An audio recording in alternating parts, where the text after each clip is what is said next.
sceptique pour Sérigne, un grand maître occulte. Sérigne était célèbre pour ses miracles et ses services qu'il faisait payer très cher. Craint et respecté, son nom seul suffisait à faire taire les plus sceptiques. La mine, issue d'une famille modeste, prenait son travail au sérieux. Discret et loyal, il était apprécié de son maître, qui lui faisait plus confiance qu'à ses propres disciples. La mine vivait humblement avec sa compagne Djara, une femme belle mais bossue. Djara avait longtemps souffert des moqueries des voisines et des filles du village. Les hommes la fuaient, certains allant même jusqu'à prétendre qu'une femme bossue portait malheur. Désespérée, elle passait ses journées à pleurer en secret, redoutant de finir sa vie seule. Un jour, elle rencontra la mine, qui lui déclara son amour avec une sincérité désarmante. « Pourquoi moi, la mine? Pourquoi m'aimes-tu malgré ma bosse ?» lui demandait-elle souvent, les yeux pleins de larmes. « Djara, ta bosse n'est rien pour moi, c'est ton cœur que j'aime, » répondait-il toujours avec tendresse. Mais Djara, bien que touchée, restait complexée. Elle était souvent de mauvaise humeur, mais la mine la supportait avec patience et ne cessait de la rassurer. Un jour, Sérigne annonça qu'il devait quitter Thiès pour plusieurs mois afin de se rendre à Saint-Louis, où des dignitaires l'avaient invité pour des travaux spirituels. Avant de partir, il souhaita récompenser la mine pour ses loyaux services en réalisant 3 vœux de son choix. « Rentre chez toi, réfléchis bien et reviens me voir lorsque tu auras choisi tes vœux, » dit-il, le regard perçant. Sur le chemin du retour, la mine était euphorique. Il se voyait déjà riche avec un commerce prospère, des serviteurs et une maison spacieuse. À la maison, il trouva Djara triste et renfermée, comme à son habitude. Il l'embrassa et lui annonça la bonne nouvelle.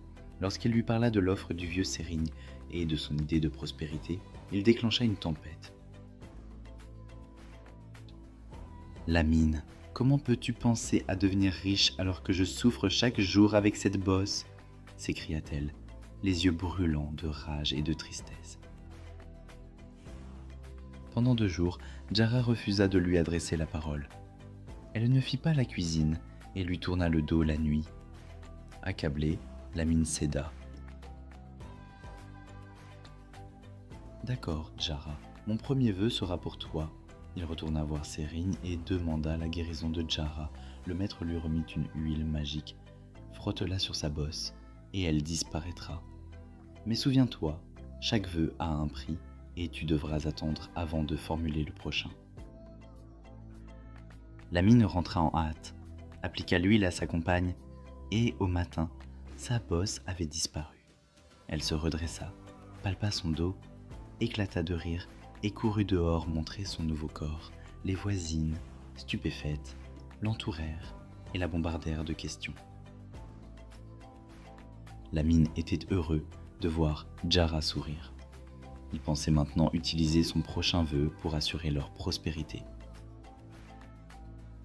Mais sans sa bosse, Djara devint hautaine et arrogante. Chaque matin, elle se parait de ses plus beaux vêtements et sortait sans dire où elle allait. Elle devint la coqueluche du village et attira de nombreux admirateurs, dont Sar, un riche bijoutier. Un soir, excédée, la mine l'interpella. « Djara, tu passes tout ton temps dehors. Que devient notre amour ?»« Notre amour ?» ricana-t-elle. La mine, soyons sérieux. Je suis une belle femme. Je mérite mieux que toi. Trouve une femme de ton rang et laisse-moi tranquille. Puis, elle partit épouser Sar. La mine, moquée par sa famille et ses voisins, sombra dans la tristesse. Mais il se rappela qu'il lui restait encore 2 vœux. Pris de colère, il retourna voir Sérigne et raconta sa mésaventure.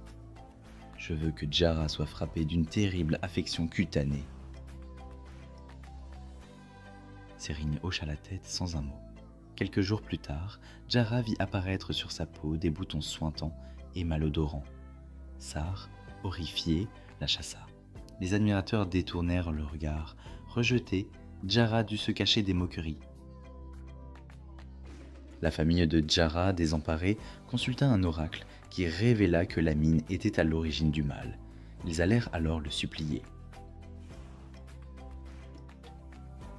La mine, rappelle-toi l'amour que tu portais à Djara, implora sa mère. Ne laisse pas la haine te consumer.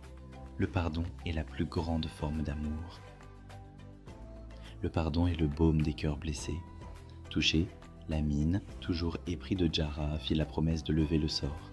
Il courut chez Sérigne et fit son dernier vœu, la guérison de Djara. Sérigne lui remit un savon et une huile magique. Utilise-les, mais souviens-toi de ce que tu as appris. Djara suivit le traitement et recouvra sa peau d'autrefois, mais au lieu de revenir vers la mine, elle retourna aussitôt chez Sar, espérant qu'il l'accepterait de nouveau. Quand la mine apprit la nouvelle, il pleura toute la nuit. Le lendemain, il courut chez Sérigne pour réclamer enfin son vœu de prospérité, mais le maître secoua la tête. « La mine, tes 3 vœux sont épuisés. » La mine sentit un frisson glacé le traverser. Il supplia le maître, mais celui-ci resta ferme.